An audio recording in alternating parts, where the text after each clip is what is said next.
കൊച്ചിയിൽ നിന്ന്. അശ്വതി, എറണാകുളം മണ്ഡലം അത് ഹൈബി ഈഡനുള്ളതാണ് അല്ലെങ്കിൽ ഹൈബി ഈഡന് വേണ്ടി മാറ്റിവെച്ചിരിക്കുന്നതാണ് എന്ന് വീണ്ടും തെളിയിച്ചിരിക്കുകയാണ്.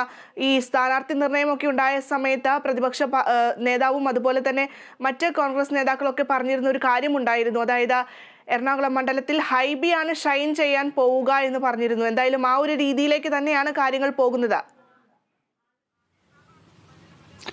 തീർച്ചയായും ഭദ്ര, ഹൈബിയുടെ ആദ്യം മുതൽ തന്നെ വലിയ രീതിയിലുള്ള ലീഡ് നിലനിർത്തിയിരുന്നു. അത് കൃത്യമായിട്ട് എറണാകുളം മണ്ഡലത്തെ സംബന്ധിച്ച് പറയുകയാണെങ്കിൽ ഹൈബിക്ക് തന്നെയാണ് എപ്പോഴും ഒരു മുൻതൂക്കം കൽപ്പിച്ചിരുന്നത്.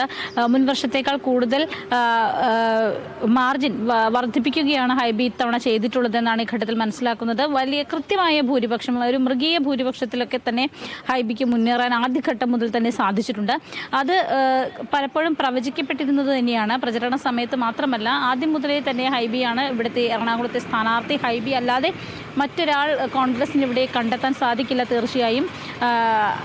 അതുകൊണ്ട് തന്നെ ഈ ഇന്നത്തെ ഫലങ്ങൾ ശ്രദ്ധിച്ചാൽ തന്നെ അറിയാം, ആദ്യം മുതൽ തന്നെ, അതായത് ഒരു നിമിഷത്തിൽ പോലും ഹൈബിയുടെ പുറകോട്ട് പോവുകയോ വലിയ തരത്തിലുള്ള ഒരു കോമ്പറ്റീഷൻ കൊടുക്കാനായിട്ട് LDFനോ അല്ലെങ്കിൽ NDAക്കോ ഈ വിഷയത്തിൽ സാധിച്ചിട്ടില്ല. ഒപ്പം തന്നെ 2020 ചാലക്കുടിയിൽ വലിയ മുന്നേറ്റം നടത്തിയെങ്കിലും എറണാകുളത്ത് 2020ക്ക് വലിയ രീതിയിലുള്ള മുന്നേറ്റങ്ങളോ ചലനങ്ങളോ ഉണ്ടാക്കാനായിട്ട് സാധിച്ചിട്ടില്ല. അതും ഈ വോട്ടെണ്ണൽ നിരീക്ഷിച്ചാൽ നമുക്ക് കൃത്യമായി മനസ്സിലാകും. എന്തായാലും ഏകദേശം ഒരു 11 മണിയോട് കൂടി തന്നെ DCC ഓഫീസിലൊക്കെ വലിയ രീതിയിലുള്ള ആഘോഷങ്ങൾ തുടങ്ങിയിരുന്നു.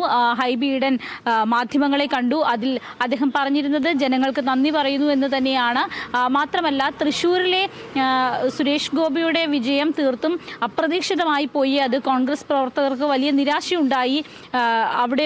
കോൺഗ്രസിനുണ്ടായ തിരിച്ചടി തൃശ്ശൂരിൽ അത് വലിയ നിരാശയുണ്ടാക്കി എന്ന് തന്നെ അദ്ദേഹം പറഞ്ഞിട്ടുണ്ട്. മാത്രമല്ല, അത് എന്താണ് എന്ന് കൃത്യമായി പഠിക്കും, ബന്ധപ്പെട്ടവർ അത് സംബന്ധിച്ചിട്ടുള്ള വിശദീകരണങ്ങളും മറ്റും നൽകുമെന്ന് തന്നെയാണ് അദ്ദേഹം പറഞ്ഞത്. എന്തായാലും എറണാകുളത്തെ ജനങ്ങൾ ഇപ്പോഴും ഹൈബിയെ തന്നെ ചേർത്ത് പിടിക്കുന്നു എന്നത് തന്നെയാണ്. അത് ഓരോ വർഷവും അത് കൂടുന്നു, ഓരോ തവണയും അത് കൂടുന്നു എന്നത് തന്നെയാണ് ഈ ഘട്ടത്തിൽ മനസ്സിലാക്കുന്നത്.